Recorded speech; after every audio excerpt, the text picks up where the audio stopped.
오늘 성경 말씀에 아나니아 삽비라가 심판받은 이야기 나옵니다. 이 장면만 보면요, 대단히 충격적이고 불편한 내용입니다. 그래서 설교하기 힘든 본문입니다. 물론 간혹 이런 설교를 좋아하고 자주 하는 분들도 계십니다. 야단치고 심판받고 벌받는 이야기 자주 하는 거 별로 좋아 보이지 않고 효과적이지도 않은 것 같아요. 왜냐하면 교회 안에 그런 심판의 메시지를 들어야 되는 분들이 있는 것은 분명한데 한다고 안 바뀝니다. 들어야 될 사람들은 안 듣습니다. 오히려 엉뚱한 사람들, 정말 순수한 성도들이 위축되고 상처받는 경우가 많습니다. 저 같은 사람은 평생 목회에도 일부러 이런 본문을 선택해서 설교할 것 같지 않습니다. 그런데 지금 우리가 사도행전을 순서대로 쭉 연속해서 강의하고 있잖아요. 이런 본문 만났는데 피해갈 수 없습니다. 부담스럽지만 해야 되겠죠? 예, 성경에 나오니까, 그죠?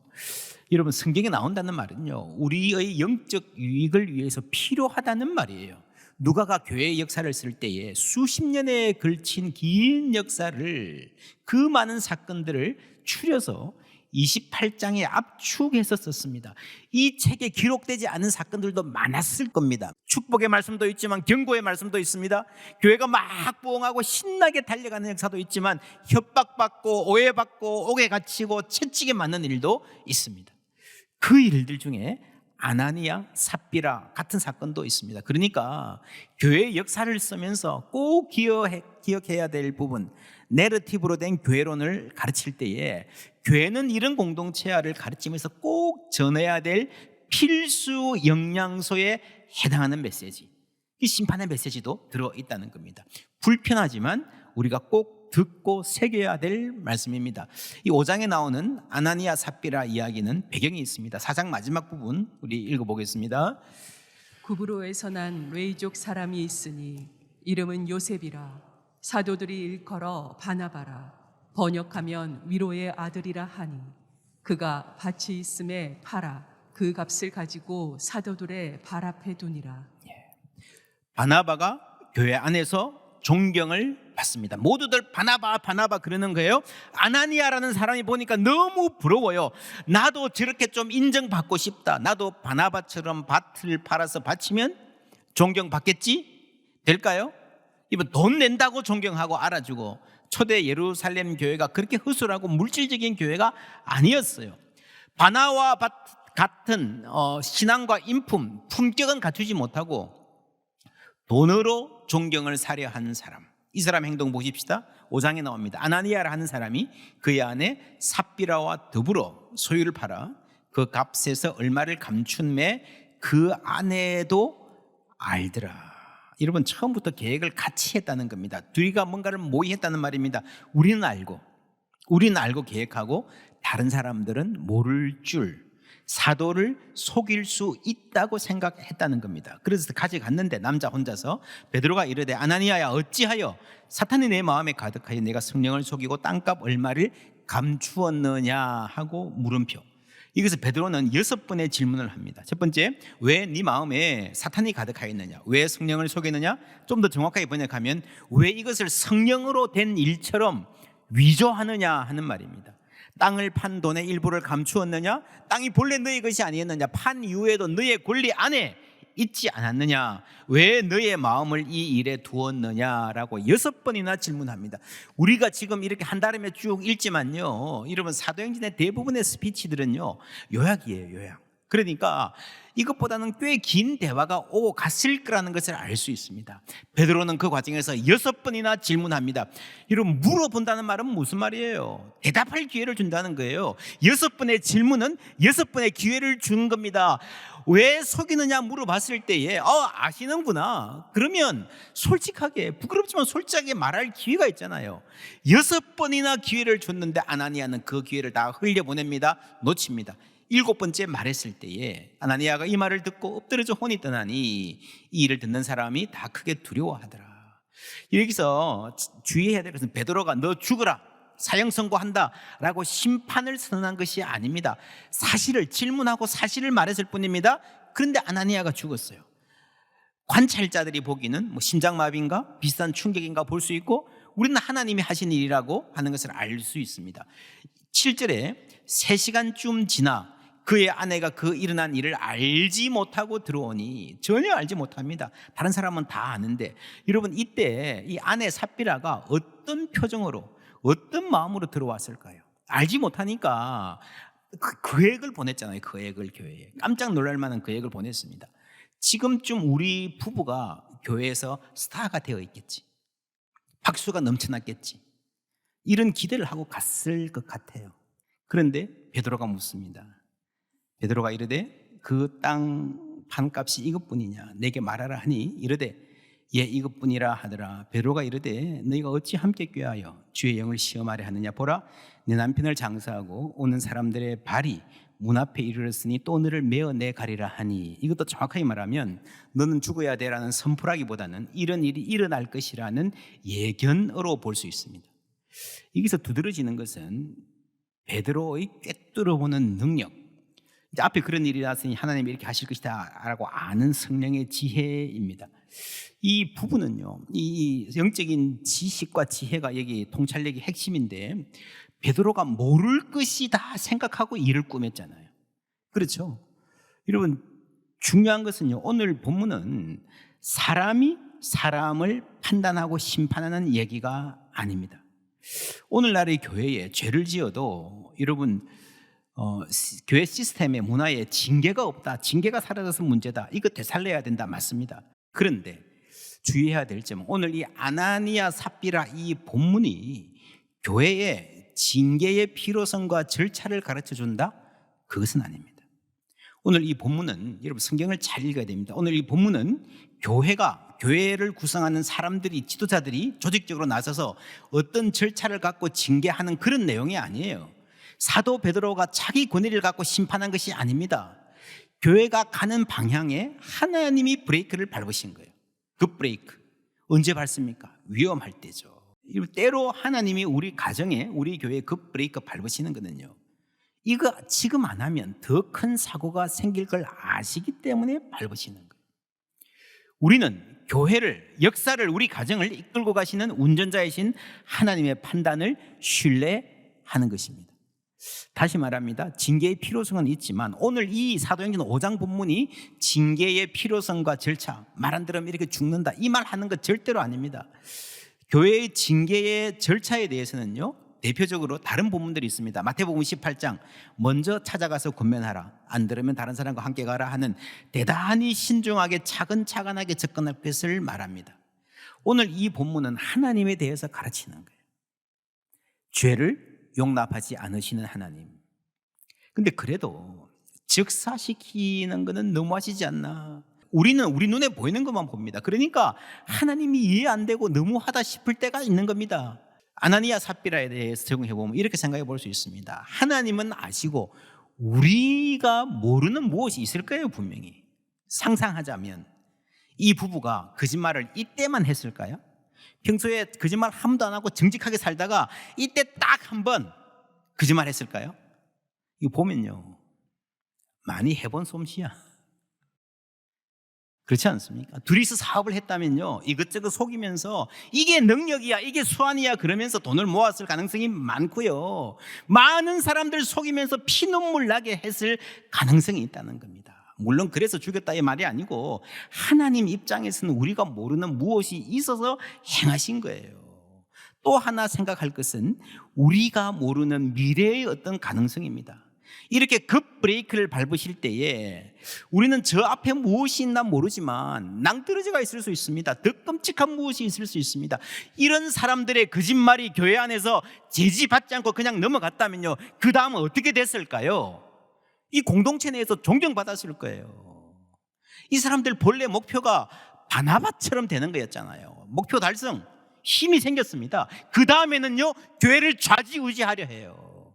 실제로 이런 일이 교회 역사에 많았습니다. 안타깝게도 교회 역사에는요, 아나니아 삽비라 같은 사람이 교회 지도자가 되고 장로가 되고 실세가 되고 목회자가 되어서 하나님 영광 가리는 일이 많았습니다. 여러분, 장로가 되지 말아야 될 사람이 장로가 되면 교회가 참 어려워집니다. 권력을 추구하는 사람이 평판을 조작해서 사람들의 마음을 얻는 것, 거기에 유능한 사람들이 교회에서 힘을 얻으면요, 교회는 하나님의 영광이 떨어집니다.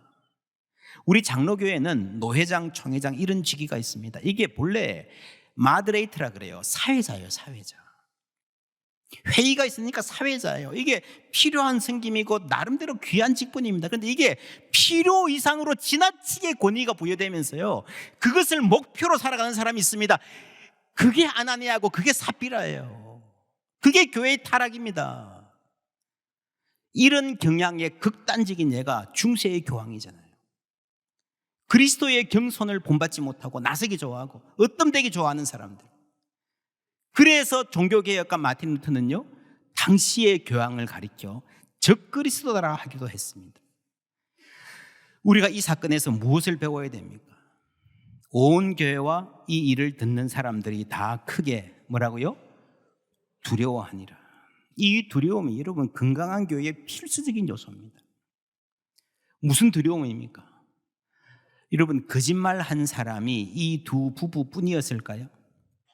정도의 차이는 있지만 많은 사람들의 마음속에 조금씩 아나니아와 삽비라가 있다고 말해야 되지 않을까요? 높아지고 싶은 마음, 거짓말을 해서라도 주목받고 싶은 욕심, 자기를 드러내고 싶은 그 마음.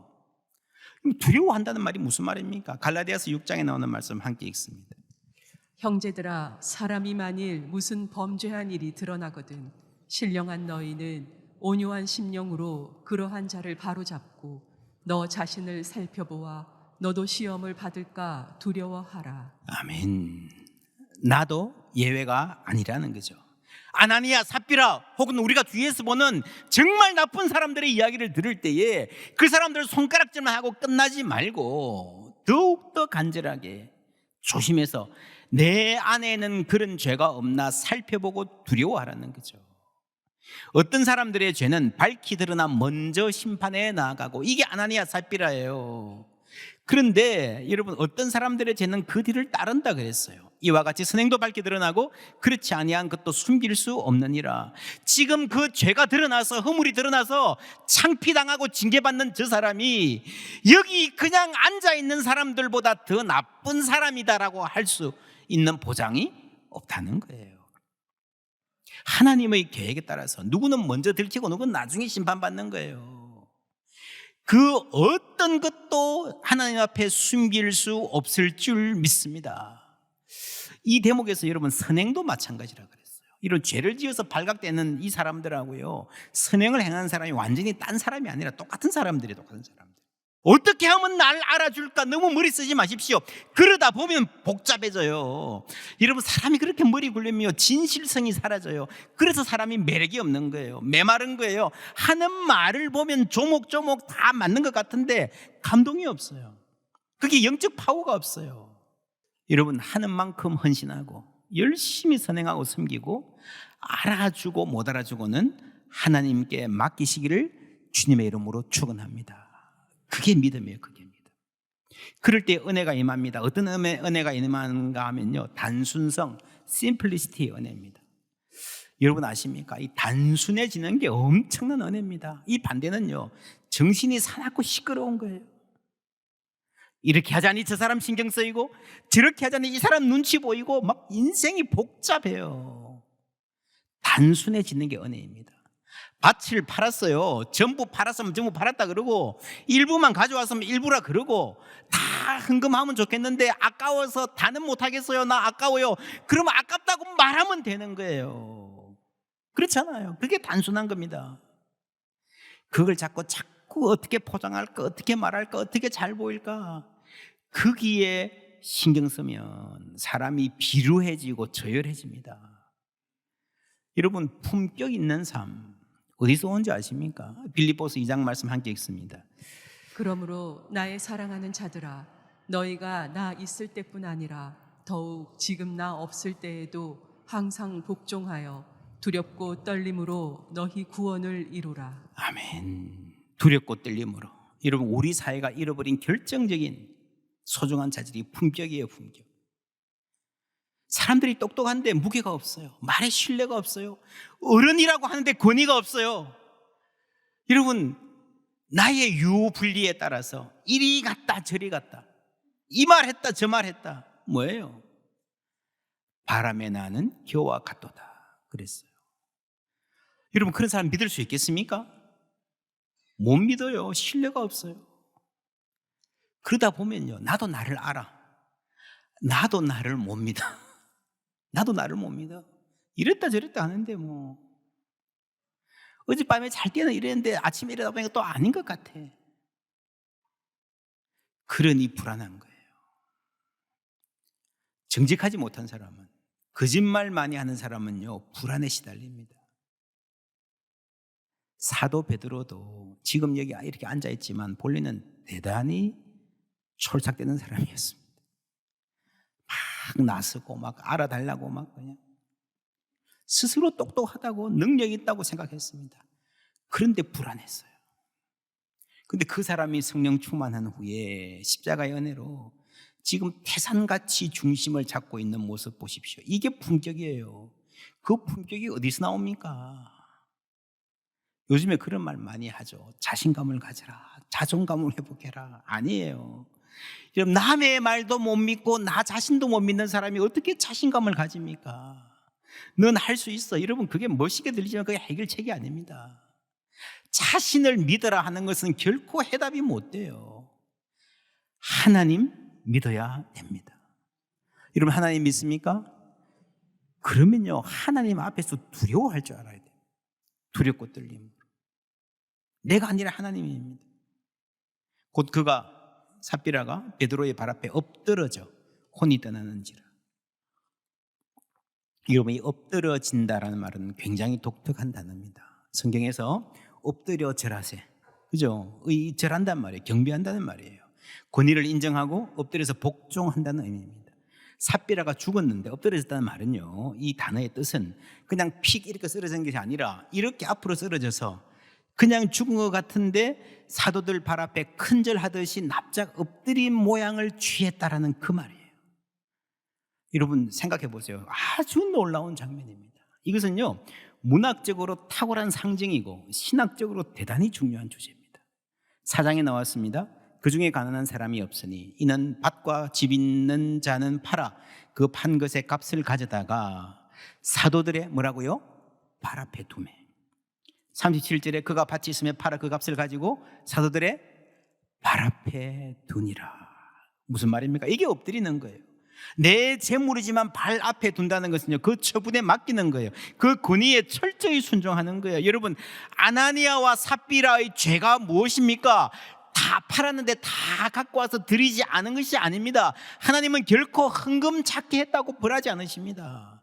거짓말, 물론 거짓말인데 여러분, 이 거짓말 안에 보다 더 본질적이고 큰 죄가 있어요. 이 거짓말은요, 그냥 사실과 다른 걸 말했다는 것 이전에 내가 성령을 속일 수 있다고 생각하는 거예요. Outsmart God. 하나님보다 내가 더 똑똑해서 능가할 수 있다고 생각을 하는 겁니다. 보세요. 그 값에서 얼마를 감춤해 그 안에도 알더라. 둘이가 알면서 사도는 모를 거라 생각을 한 거예요. 하나님 모를 거라 생각한 거예요. 그런데 7절에 보면요, 그 일어난 일을 알지 못하고 들어오니. 아는 게 지금 핵심입니다. 뭘 아는가, 뭘 모르는가. 이 둘이가 공모할 때는 자기들은 알아요. 이렇게 하면 될 거야. 저 사도는 모르겠지. 우리가 적당하게 생색내고 이렇게 수완을 발휘해서 박수 박는 방법 우리는 안다라는 거예요. 저 시골에서 올라온 사도들 뭐 성경이나 좀 알겠지, 세상 돌아가는 거 저것들이 어떻게 알아. 그 교만이에요. 그 교만. 창세기 3장에서 아담과 이브가 그랬잖아요. 하나님은 이렇게 말씀하셨지만 내 생각은 안 그래. 교만입니다. 태초의 죄예요.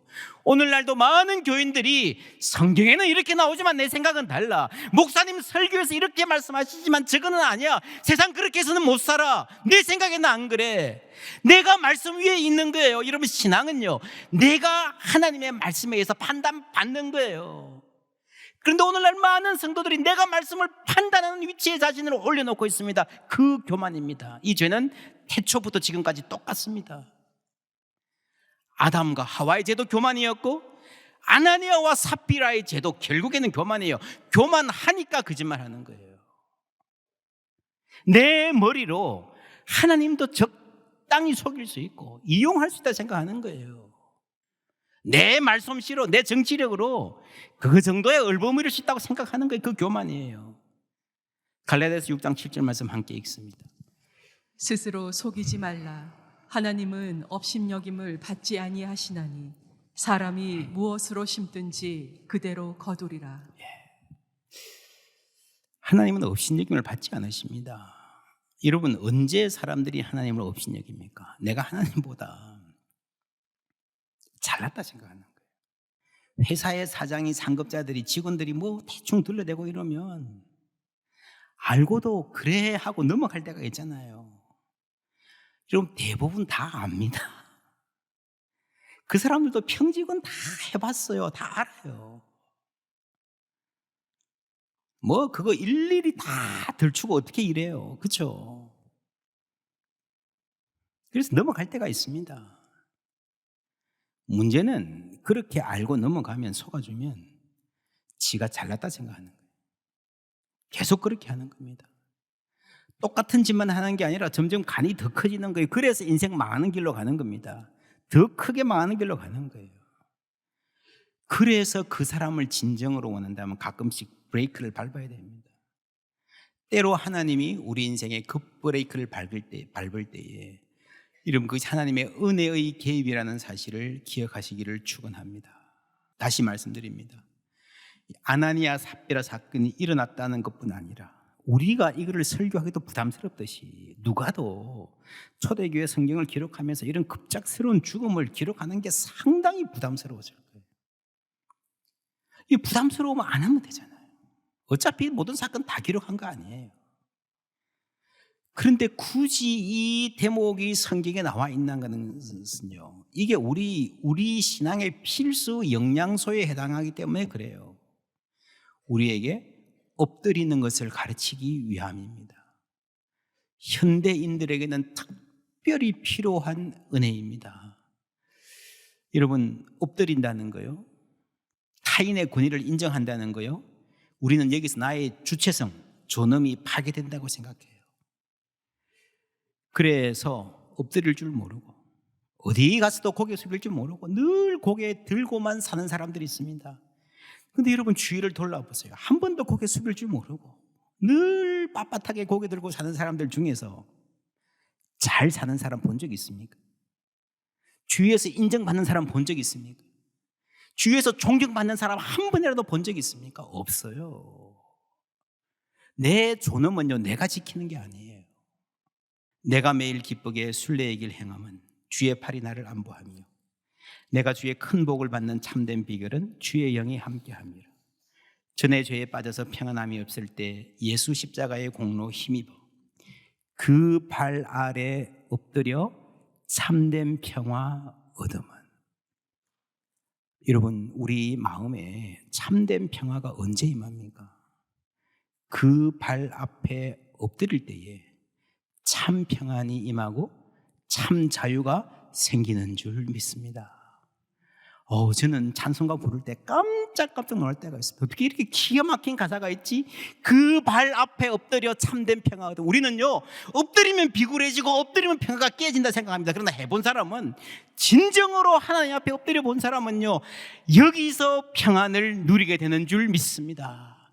그래서 참 자유를 얻는 거예요. 여러분, 그래서 이 찬송은요, 그 발 아래 엎드려 참된 평화 얻으면 분명히 경험해 본 사람의 고백입니다. 이 생생한 평화를, 자유를 누려보지 않고는요, 할 수 없는 말이에요. 우리에게도 같은 은혜 주시기를 주님의 이름으로 축원합니다.